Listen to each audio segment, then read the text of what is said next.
Thank you for tuning in today. I have Diana, a Colombiana, who's very nice and welcoming. I've met her on a language learning platform, and I just wanted to learn more about her and get some perspective from her. She's really great. So today I'm just going to jump right in and start asking her some questions. Hopefully, it'll be something eye-opening for you if you are interested in Colombia or want to travel here. So without further ado, let's go. All right. Hey, Diana, for being here. How are you today? I'm doing good. Thank you so much. Thank you for having me here. It's a real pleasure. So anything that you want to ask, it will be awesome. And I will be happy to help you and answer some questions that maybe other people might have too.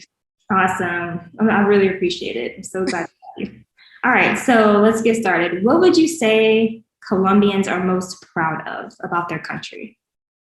Well, actually, in general, there are so many reasons, and I feel also proud of this country. But if I had to, to name them, I also would say like kind people. As you might notice, people like to help everywhere you go, and people will give you a hand no matter if they don't know you. And if they don't know you, and if you are a foreign person, even people will be more willing to help and help you out. And you know that Colombia is the language is 99% in Spanish, but people will try to like make signs of where you have to go in case you need directions, or anyway, people for their it's kindness, um, they're willing to help, and they're willing to uh, to stand out if you need to, and in any terms. So also what I think about Colombia is, of course, the food. I mean, Colombia has lots of food, as you might notice. There are a lot of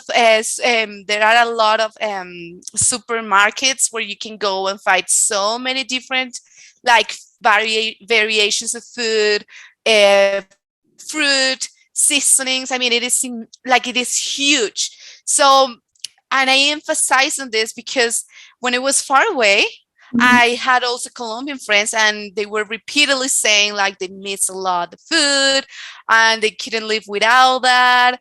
And actually, we used to go to a Colombian restaurant in the US. Oh, So wow. it was like, it was How kind did of it funny. compare? Was that? How did it compare? Okay, say that again. Do you think it was just as good as the Colombian food in Colombia? Wow, I don't know. I mean, I have to say that not it is not as good as how it is like locally, but I know that the owners are from Colombia, but I think it is because of the ingredients that they change a lot.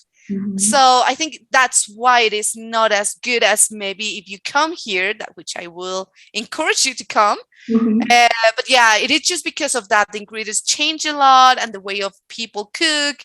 So it needs like a bigger process on how to process the food and how the food is processed.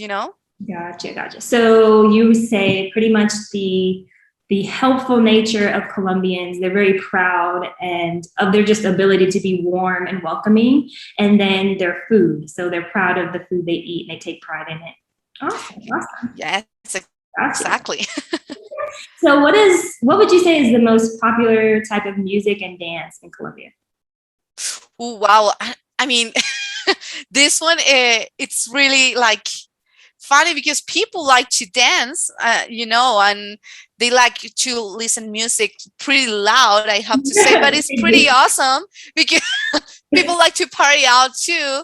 But I don't mean that is bad. Actually, it is pretty awesome because actually if you come here during New Year's Eve, during the season of November through January a little bit, you may find people who are just partying a lot and they are enjoying the Christmas season, because for us, Christmas season is for 2 months. So it never ends. So it is a big party. It is a big part of our culture. So going back to your question, so I think la salsa de Cali and vallenato are the most popular music in Colombia, especially when there are huge events or just a party, as I was mentioning. And of course, the salsa is also considered, as you might know, one of the most popular dances here in Colombia. Oh yeah. And actually, the city called Cali is sometimes called La Capital de la Salsa, world's salsa capital.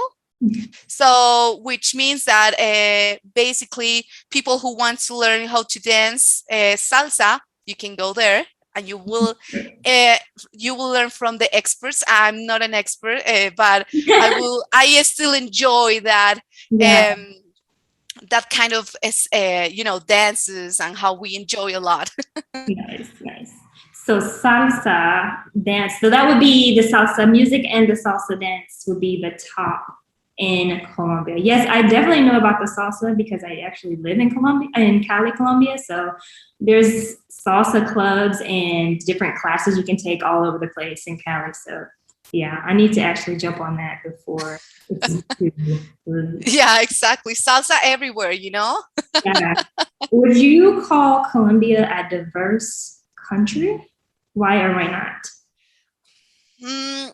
Yes, I would say yes, because if we talk about language, you might notice that everywhere you go, we have a different concept of vocabulary, how we communicate, our accent. So even though the language is the same, the way of communicating, it's completely different, So because if you use some words in Bogota, where I live, Right. they don't mean the same in another city, but it is because of our cultural diversity we have. So I think, yes, that is one part of that. And what else? And also, of course, as we were talking about music and dance, there is plenty of music, food, and everywhere you go, you may find different things. So Right. I think it is just because each region has its own traditions, its unique customs, and its own accent. So I think everywhere, you will go to every city or town here in Colombia, you will learn different things, and it is not the same. So, which I feel also proud of it, and I think people who are watching us right now will enjoy it a lot. Yeah, I think that I've definitely noticed that as I travel to different cities, I'll learn new words. I'm I don't know what they mean by that, but okay. Or, you just pick up little habits and the way you act. So I think the more I travel, the more mixed I'm going to become, I guess, with when I'm learning Spanish. So it's going to be pretty cool. And it'll be hard to just see where I've learned my Spanish. So exactly. I mean, Spanish is it has already many variations of the language, but in Colombia, I would say that has the most, the way of communicating it is completely different, because you might say something here, but that might sound something bad in another region within Colombia. And it's totally different, yeah. And then don't different cities sometimes have different names, like paisas? Is it for people who live in Medellin? Yes, exactly. Mm-hmm. Do people in Bogota have a name? Oh yes, we do. So we're known as Rolos. Okay. ROLOS. Okay. And so yes, we basically have different concepts, I would say, how to refer about a person who comes from a specific city here in Colombia. Yeah, so it's kind of like a pride, not just for your country, but also for your actual pueblo or. Well, exactly. That's yes. So cool. That's so cool. All right. So let's talk about the concept of time in Colombia. I'll just let you say however you feel about this. Okay. Mm-hmm. Go ahead. Sorry.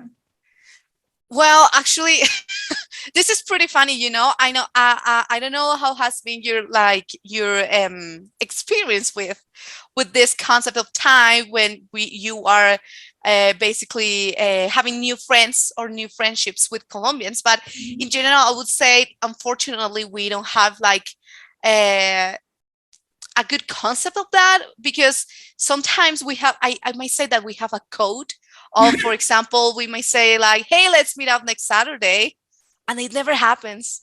And we know that. We already know that it's not. We both know. It's not something that Okay. the other person doesn't know, but you know, no, it is, that's something, because I think it is, I think this culture is because of, uh, we have like a very busy life, and Mhm. it is always like rushing, and especially in big cities like Bogota, Mhm. you might I have done that, I have to accept it, but it is just basically because sometimes everything can change, especially in this city, that everything is just with rush, and I don't know, it's just so complicated. Sometimes traffic, Mhm. sometimes I don't know, anything can happen. But the thing is, we don't let the other person know, and the person knows that we are not gonna let them know, And when and you they are don't not gonna meet, let us know either. when you What's that? don't meet, you don't stress about it. You just say, oh well. Yeah, exactly. It didn't happen. Actually, we say, "Oh, well, that's good because I had other things to do." Wow. But it is, if it is pretty, I mean, this is with friends mostly, you know, Okay. when you have like a good relationship with people. But Mhm. of course it depends on the situation, because if it is just to hang out, it's fine.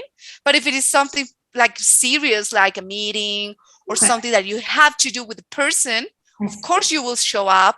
If you show up late, you will call and say, I'm sorry, I cannot be there. But yes, of course, there are some people, unfortunately, who won't show up. I won't tell you why. Right. Yeah, Gotcha. I don't know. So I it would like doesn't to know matter that. about the relationship between the person that you're meeting or between the two people, according to this like code that happens is normally amongst friends.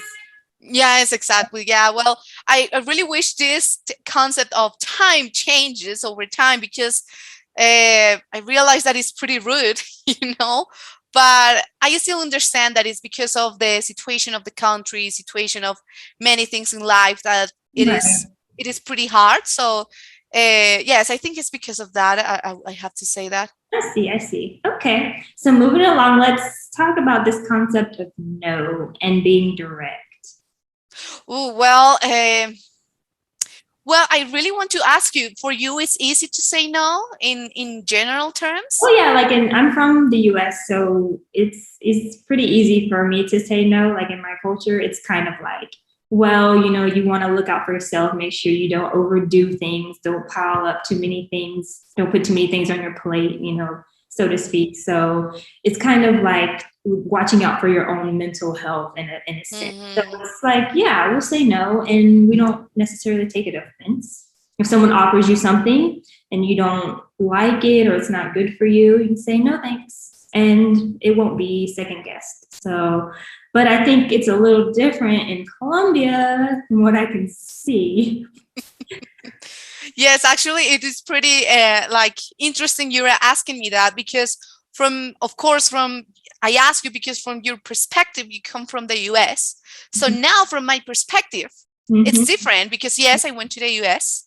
But Mm-hmm. however, for me, it was really hard to say no when someone was asking me to do something, until someone said, like, Diana, it's fine to say no. I mean, I'm not going to be mad. Mm-hmm.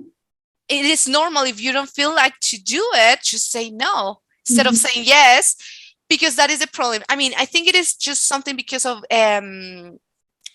something with generations, I would say, that for us, sometimes, especially with relatives, Mm-hmm. saying no is considered rude, especially when someone is offering you something like food. And Yeah. if you say no, people might think like, hey, you don't like what I do, or what is the deal, Mm-hmm. Because I mean, this is like a way, I don't know if you have noticed, but when we want to welcome someone, or within the family, the way that we show that is with food. So we Yeah. offer them food, a Right. lot of food if we can. So, so basically, it is even polite. Actually, my mom and my grandma's, the mom of my mom's mom, Mm-hmm. basically taught her to say, hey, say yes, even though if you don't like it, because that is polite. Hmm. And that is actually, that's how people might feel like they want to give you even more. Mm. So that is the perspective of why we say yes to everything. But as you said, I realized and I noticed that I didn't have the concept of mental health, because I was always pleasing people of saying, yes, yes, of course I can do that, when actually I didn't want to do that. Yeah. So when I came back and I started to say no, it was kind of cool. It was a reverse culture shock. For your Because family. Yeah. exactly, because actually I had a conversation with my mom. It's like, Dana, why you were saying no? It is something wrong? And I told her, oh, Mom, I'm really sorry. It's just, if you feel like you don't want to do that, it's just say no. I mean, it is fine. And if people get offended by it, it's their problem. Yeah. But yes, I mean, it's really hard to give them that perspective when they haven't had that experience for years and years. Yeah. Exactly. So yes, I think this concept, it is just something that we have from generations, and also because we might find it rude, and so uh, you can tell people like, why not, but people might get offended. So mostly of times we say yes, even though if we don't want to. Like, yeah, okay. Mhm. So I guess it's like, my thing is, I like to know the true desires of like my friends. So like if I, want to give them something and they genuinely don't want it, like I just don't want to be pushing something on them that they don't really want. So I guess that's my issue, is just like truly knowing the desires of the people I care about if they are Colombians, So. Yes, like, I mean, I totally agree with you. And it should be like that, if you really care, you should like be interested on on how people feel, and I'm not saying that people here don't care. I mean, they really care. That's why they give you food everywhere, everywhere you go, because that is the way how they care. But yes, I know that actually I share completely that perspective, because if it's the same, if my mom doesn't want to, but I'm pushing her to do something that she doesn't want to, and if she's saying yes, I will feel pretty bad. So I prefer she's saying no, I feel more comfortable doing this. It's like, oh, perfect, let's do that way. Yeah. All right. So would you say, I think you kind of touched on it earlier, but you were saying how Colombians are pretty welcoming and friendly. So would you say that in general they feel positively towards foreigners who are visiting from other countries? And on top of that, what advice would you give anyone who's traveling to Colombia? Wow. Well, I think this is pretty awesome to talk about, because the perspective we have about foreigners is that we like to welcome them in any way we can, because unfortunately some people have the misconception of Colombia being dangerous, because of its past. So because of that, people tend to criticize or tend to say things that actually it is not true. However, when we see people from other country talking about our country, it's pretty awesome. And we always try to, as I was saying, like give them food, try to welcome them, and try to show them everything, even though if we don't know the language. Because again, as I was saying before, 99% of Colombians talk just in Spanish. Yeah. So you have to come and speak Spanish, basically. But anyway, yeah, exactly. So basically, when we know that someone is not from here, because it is pretty noticeable, we tend to help them, like, hey, and we try to chat. We, like at least with signs, like, oh yeah, yes, even just with yes, as we would say. But yes, I think this is pretty good, and we feel pretty happy, and because some foreigners that they are famous already here in Colombia, they try to show the diversity, the food, and how people are willing to help. So of course, yeah, we want to make them feel comfortable, and we see how foreign people falls in love with Colombia, and how they talk about our country despite many things that are happening right now. But in general, it's just such an amazing country that I would recommend to visit. And basically the advice that I would give people is just to visit. I mean, there's nothing to be afraid of. You can visit local markets and you will be amazed with how much food we have. And generally local people will enjoy you will enjoy helping you out on what you should buy there. I know this is COVID situation, we shouldn't do that, but mostly we have like locals will give you a taste of their food from fruits, so Right. for you to taste, and you will be able to experience that. So yes, in general, you have to visit many cities here in Colombia. Depends on if you're a summer person or a person who likes cold. Do you like? Exactly. I think it's like you know, that you are more like a person who likes the summer vibe, right? For sure. Yeah, I went to Exactly. Bogota and I was like, if I don't come back, I won't cry, but there's a lot going on. It's just cold. I know. I mean, the in general the weather is like a spring like in Bogota all year long. But of course, for a person who's been used to the warm weather and it's cold all the time, of course it's cold. But yes, I mean, anything that you will find everything in here, any climate, any weather that you want, food, anything. So yes, it's pretty cool because most people think Colombia is just all hot, like it's just warm weather everywhere. Exactly, like a tropic, like a forest or something. Right. And I was like, that's not true. That's not true. All right. So moving on, like I just want to touch on a few things for for Spanish purposes. So tell people about this Aurita. It's kind of like people get confused because they're like, does Aurita mean right now? Does it mean in 5 minutes, tomorrow, never? Like, what does Aurita mean? Okay, have you had this experience with Aurita already? And what had happened with that? It never happened. Yes. When? Like Aurita? What do you... Exactly. I think that within Latin America, it can change a little bit, but at least here in Colombia, what it means, like Aurita, or even the word más tarde, it's just such a funny word because basically they are absolutely essential in the everyday speech, you know? Like, for example, they may mean different things, for example, because I grew up here in Colombia, ahorita can mean now, later, or even I will never do that, or it's like, yeah, I will get to it eventually. Yeah, I don't know. We don't never know, but we know what ahorita means. We know that it's not now. It's like, oh yes, ahorita, I will do that. I don't know, but not now, but later.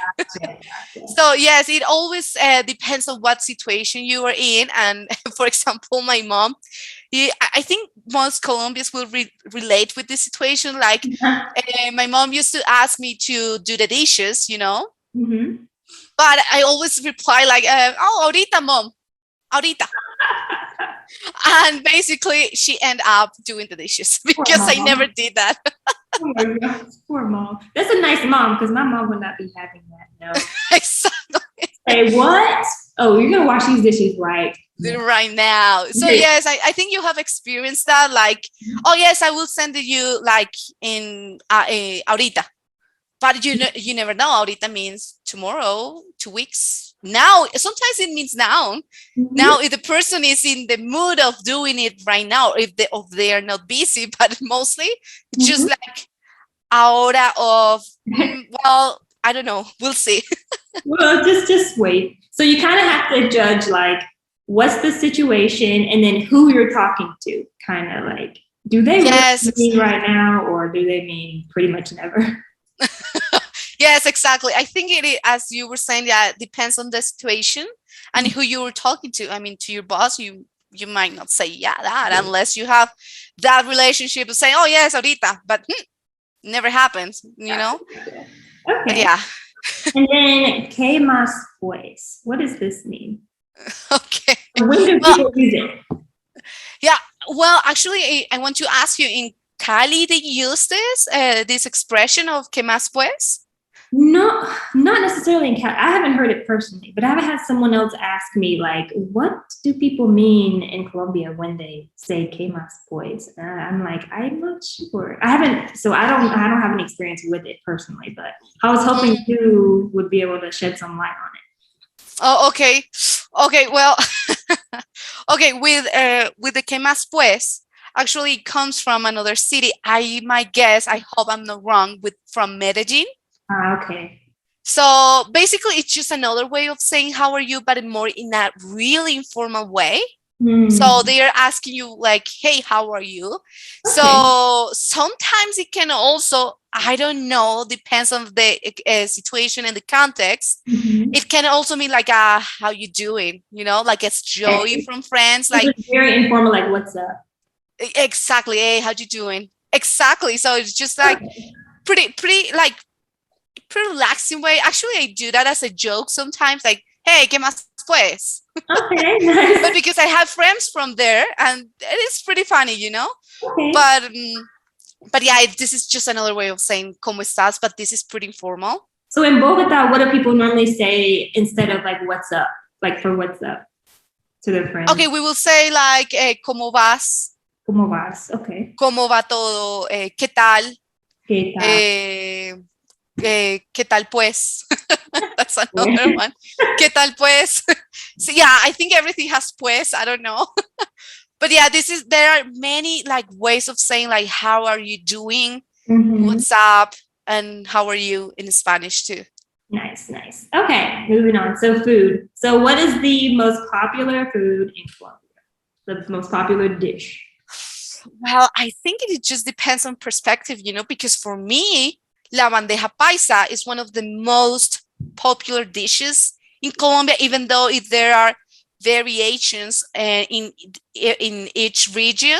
Okay. So, but also, but if you, that's why we were talking about like how Colombia is for its how it changed over region, because Mhm. every city, every like town, they have their own like special dish. You know, at least Right. here in Bogota, the most special dish is a ajiaco. That Uh, is a soup with chicken, with corn, potato, and a little bit of heavy cream on it, and mhm. it tastes really good. But also the hot cocoa with cheese. So Oh, chocolate con queso, that is pretty famous. I have And heard of this, but I've never seen it in Cali. So I was wondering where most people see it. So Bogota, you think? yes, because it's a cold city, you know, and Oh, you can get it here. I mean, in any place you can get it, but in general, it is pretty common that people might put cheese in it yeah. and it will be melted. Do you like this? Oh my gosh, I love it, especially when you put bread on it, in it. I'm sorry, and Dip the it bread just in it? yeah. So you basically you uh take the bread apart in Uh-huh. small pieces and then put it into the chocolate, the hot cocoa with Okay. cheese, and it tastes really good because it's a mix of sweet and Oh. salty. But yeah, it is pretty good. Some people actually find it gross because we put cheese everywhere. I don't know if you have noticed about the ice cream with cheese too. Oh, yes, yes. So yes, that's right. There you go. Easy place. Mm-hmm. So you Yes. personally, what would you say is your favorite? Well, it's hard to say, you know, but I think my favorite one, as I was saying, the bandeja paisa, it's really, really good. Um, and the chocolate con queso. I mean, it's just ajiaco. I mean, I have plenty of favorite dishes, to be honest, that we wouldn't be able to finish at this point. Gotcha, gotcha.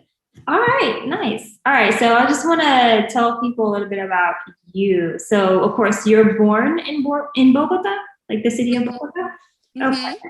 And you traveled to the US, right? You want to just say like a few words about that? Like, why did you go? And, anything about your experience while you were there?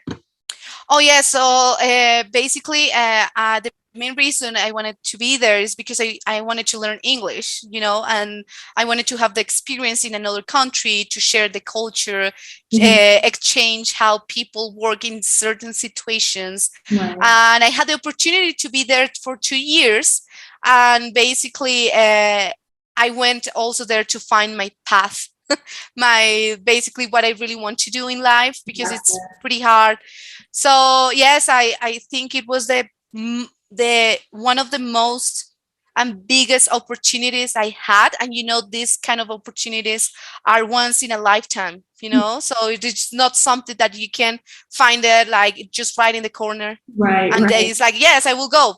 No, it was a pretty hard decision, but I think it was pretty useful because I got to know new people, new ways of eating, new ways of thinking, like the no way. And I really liked it. I really liked how like cultures are so diverse and how they are so different from Yeah. us. And there are so many things to learn about this world in general. It changes your mindset a lot when you travel. Yes, exactly. Was there anything that shocked you about the US? Like something that stood out in your memory? Like when you got there, you were like, what? They do this here? About saying no, that I had to say that. But also about, this is not like shocked me, but it was kind of hard to get used to. Okay. It was when it was lunchtime. For you, I know lunchtime is not the big like meal over the day. Right. So for me, it was hard because here in Colombia, the big meal is at lunchtime. So when it was there, and I noticed that it was just a sandwich with peanut butter and jelly. It was like, oh my gosh, how can you do that at lunchtime and when you don't get a good breakfast? Yeah. So, and it is sweet basically, because in general, the breakfast in the US is sweet. I don't know, correct me if I am wrong. It depends. It depends. Oh, okay. Well, yeah, I think it depends. But yeah, I don't know. Oh my gosh, that was really hard to get used to because the first months I was starving death, literally. And then of course, I was anxiously waiting for dinner time. And sometimes they didn't even have dinner. So it was like, I was freaking out. Poor thing. You're hungry. Exactly. So you would go back if you had a chance? If you had another opportunity? Yes, definitely. Yes, I would go back. But I think I would go back in other conditions, like with what I mean is because the experience I'd had was just like, it helped me to find my path, to be more independent, to learn, to see what point of my life I was going to. But I think right now what I'm looking for is more like a professional development. Of course, like the mental development, it's awesome and other things. But I think right now, I'm looking for more opportunities to, not just maybe in the US, but to stay permanently and just not just having like the experience of exchange, because over time I will do exactly. Gotcha. Okay, cool. So talk about your experience teaching Spanish. So yes, so you guys, like I said before, we met on italki, which is a language learning platform. So she is a Spanish teacher. She teaches Spanish. She helps people learn. So tell people about this. Like, why did you start? And I guess, if you like it, what do you like about it? Well, actually, this is what I found out that I really like to do because I am passionate about languages. And I think this has helped me to meet new people. And I think this has been one of the most meaningful experiences. Because besides teaching, I consider this job also as a learning process for me. I've learned a lot from my students because they challenge me a lot every day to improve lessons, to learn even more about my language, and constantly look for more easy and meaningful ways for them to convey my knowledge. So, but also I have to say that thanks to them, I also found out what I'm passionate about. And I really like to teach. And I think I feel pretty comfortable. Because I really like to help people, I thought like, okay, I can combine these two things and help others. And I think like to be a tutor, or when you are helping others learning something, this is the most important characteristic in this field, is to love what you are doing, and of course love helping others, and be patient, because this is not easy. I know that learning a language is pretty complicated, like especially when you are starting from scratch. But yes, I think this is what I love to do this, and I'm really like happy when I see someone just coming back and say, Diana, I really want to go back, or let's keep doing this, I'm sorry, and we become pretty good friends. It's just pretty awesome. Nice. So what is your style of teaching? Would you say like you're really strict or you have a lot of structure to your lessons, or are you more kind of laid back? How do your lessons normally go? Well, I think it's mostly like something, I'm pretty flexible, but I think it's a mix of everything. I'm a person, I consider that my lessons are pretty straightforward. Like, what is the like objective of the lesson? They know that, and I know that, so they will know. But I also consider that my classes are pretty flexible in terms of speaking and not feeling shy, because always in classes my students might hear me saying like, hey, talk, if you don't do that, and if you don't do it wrong, I don't know how can I help you. But if you do it wrong, that's awesome, because then I can help you how to correct that. Exactly. Because that is what you are paying for. And this is how I like to help you. Like, just do it. I mean, make mistakes, because some people tend to be shy about doing that. So I think my style focuses more on in the active part of the language, that is speaking too. So of course I give also like a structured lesson. I give them context on how to use the language properly, because it's not just about grammar, because grammar, perfect. But if you don't know how to use it, it's the same. You are not learning the experience of the language in any language, not just in Spanish. But however, I encourage them to talk, because, the time they are having lessons with me is the opportunity for them to talk and have mistakes. And that's the thing that they are shocked about, because they feel shy, like, oh, I'm sorry. It's like, no, you don't have to be sorry about it. Just, this is the time where you can do this. And of course, they will have homework, so they won't forget what we did in previous lessons, and the passive way of the language, they can do it at home. Whereas in my classes, it's the active part.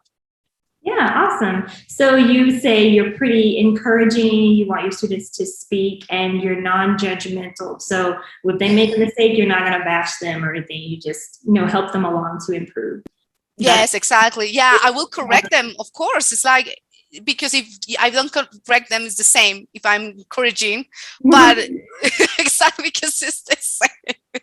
So, but no, I mean, in general, I think I consider I am strict, but I'm also I'm a person who is understandable over this process, because it is pretty frustrating, and I understand how sometimes you feel like, why the language is not coming out. But it's normal. Yeah, it's normal. So yes, this is what I consider how my lessons and my style of teaching work. Awesome. Okay, well, I mean, that's pretty much all I have for now. I'm not gonna hold you too much longer. Again, I thank you so much for your input, for your point of view, and for your time. It's really been great. And I just want to put your information out there for anybody. I definitely recommend Diana. She's very patient. She's very enthusiastic. So you can tell she really loves to help. And she has really good English. So if it comes to the point where she has to use her English, she'll be able to help you to, kind of bridge the gap between Spanish and English, which I think is really important to be able to do if you're at the beginner level. So if you're at the beginner level, or if you're more advanced, she can take you. So where would you say people can best find you? Would you say italki, or is there another way that people can reach out to you? Well, first of all, thank you so much for your kind words. And yes, so if you all want to practice, no matter what your level is, I am mainly doing lessons for adults. So if you want to improve your skills or just practice, you can find me on italki as Diana Mora, Mora. You might find me on the search option of on italki, but also you can find me on Instagram as Spanish W Diana. So I'm just starting with that. So, but I hope that the content will help you to learn Spanish. And if you, anytime you want to reach, here I am. You need that, because that was one of the #1 things she said she recommends to foreigners is to know Spanish. So that goes without saying, but I'll say it even again, just learn some Spanish, hit her up. The lessons prices vary depending on how much time you want to spend with her. So definitely check out italki, go to her page. I'm going to put it down in the description, and I'll pop it on the screen for you too. So again, Diana, thank you so much. And I'm just going to wrap this up. Thank you all for watching. I hope you got a lot out of this. Please take care of yourselves. Bye. Thank you. Bye.